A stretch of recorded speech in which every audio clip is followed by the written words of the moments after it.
2008, not vetting Obama was bad. This time around, it was 10 times worse. People didn't know stuff.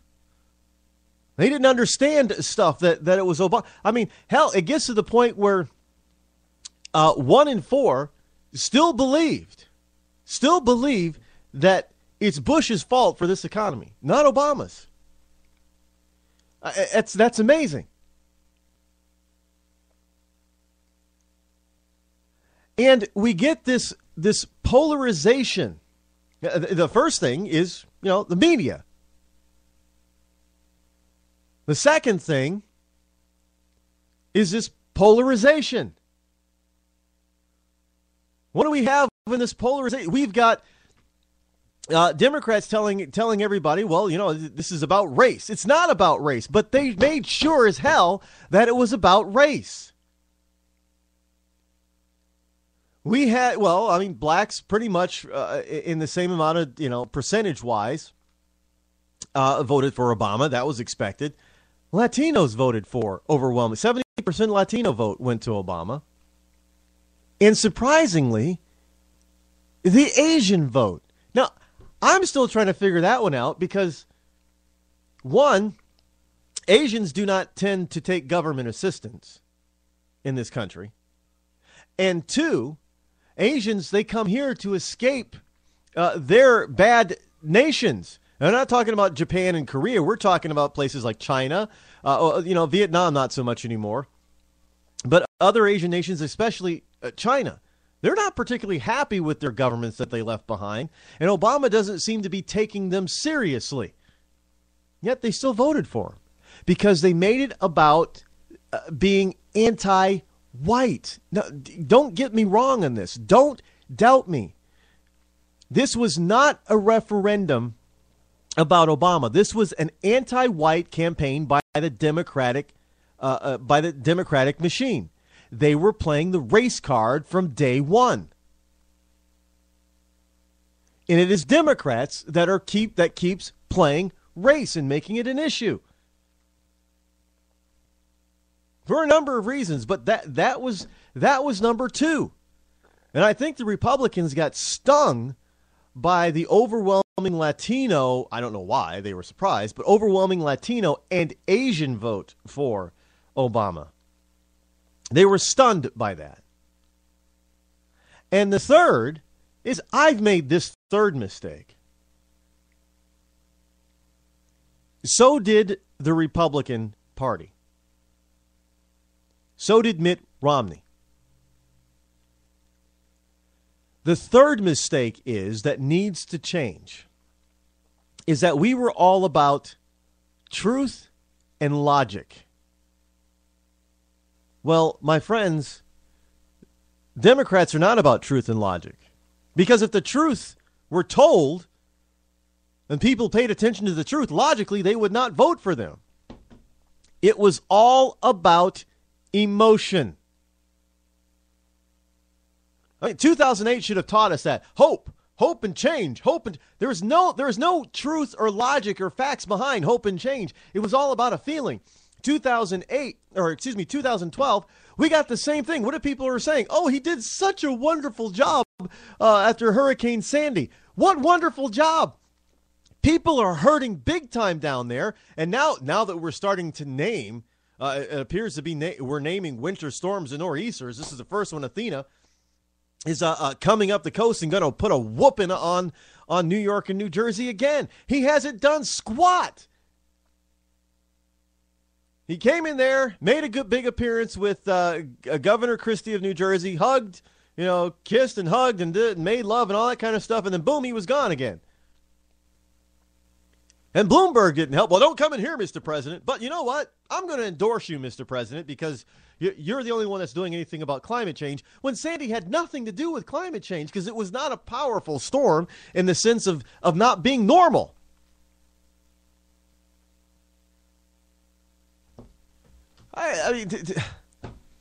The whole point is that Mitt Romney and the Republicans missed the emotional boat. So did I.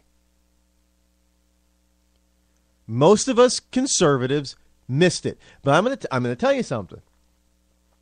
I'm not going to miss it now. I am still going to be factual.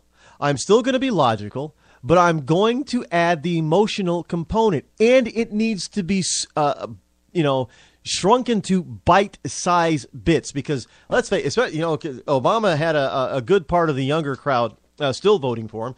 They can't sit for 10 minutes and read something. They need MTV 3-minute bites.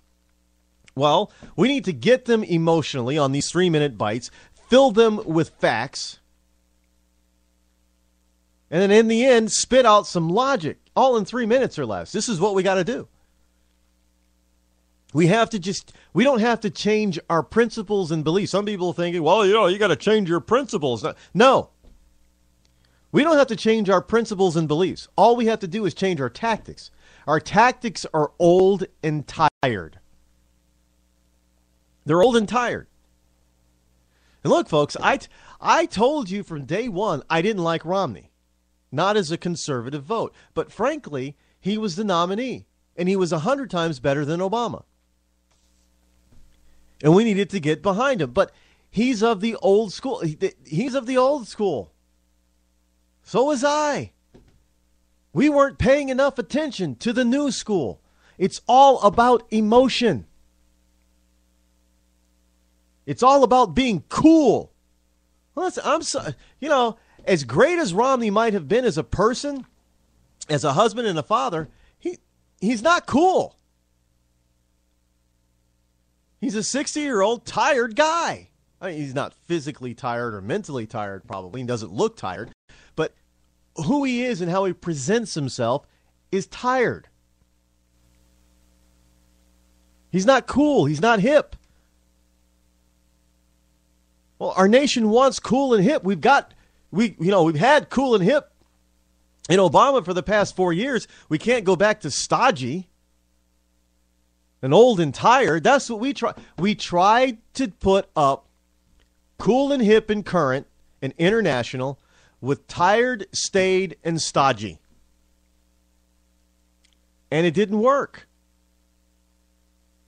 Yes, Romney would have made a good president. Yes, he would have been 100 times better than Obama. Yes, we would have saved, our country from a disaster that is going to happen. Yes, and so many different positive things for Romney, but he's not cool and hip. And I made the mistake too of not realizing that cool and hip, no matter how bad you are, is in.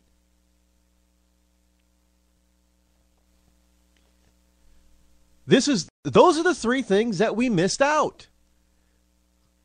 We know that the media is in a tank. The lamestream media is in the tank for Obama. We got to stop complaining about it. I did a lot. We got to stop complaining about it. It's not going to change in the foreseeable near future.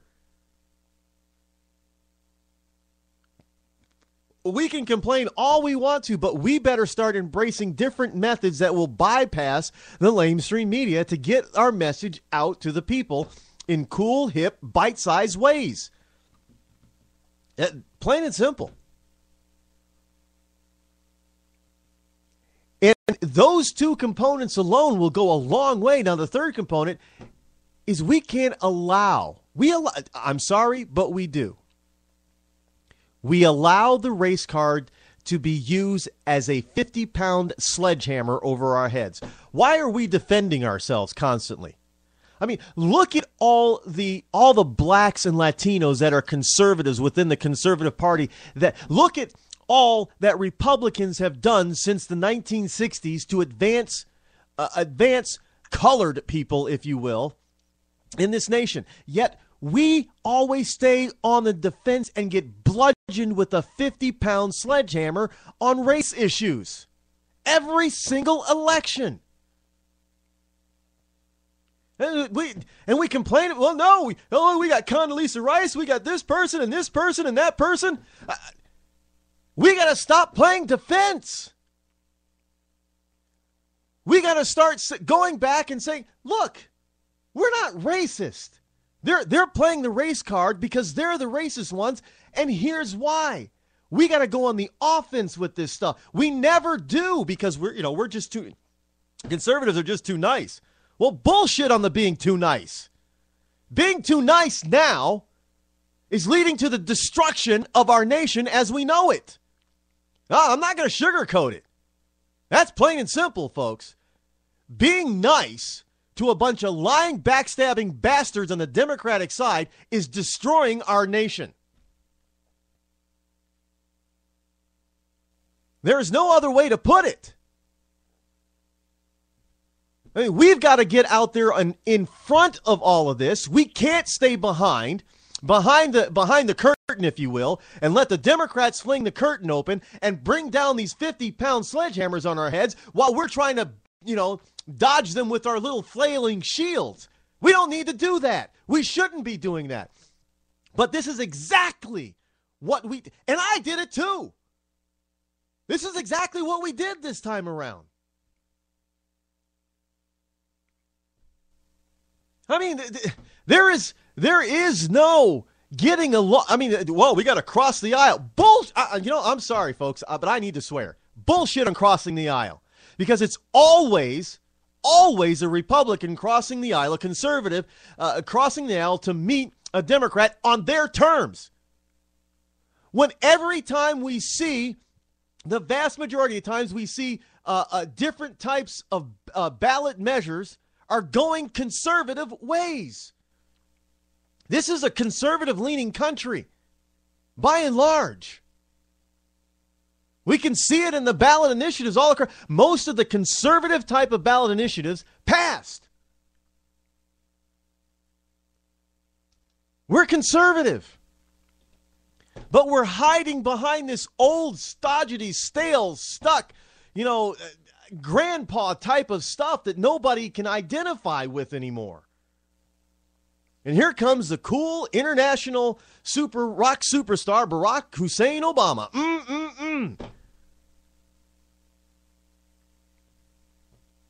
No, you can't beat that with staid and stodgy. You just can't, folks.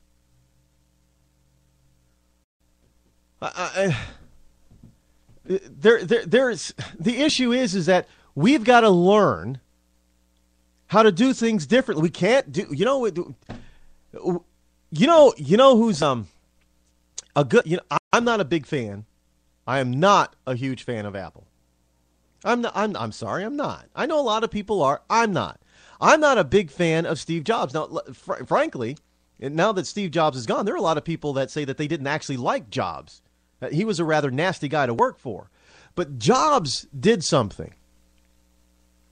He changed the face of the way corporations were perceived and how they operated. Look, today it's the most valuable company, corporation on the planet.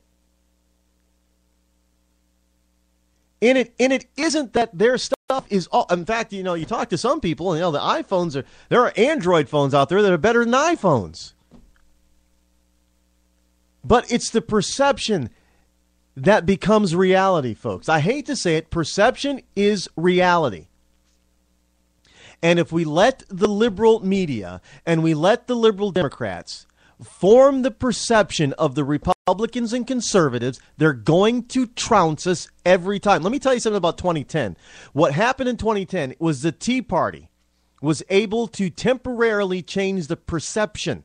People didn't buy the liberal notion that the Tea Party was full of a bunch of racist, hateful, homophobic bigots.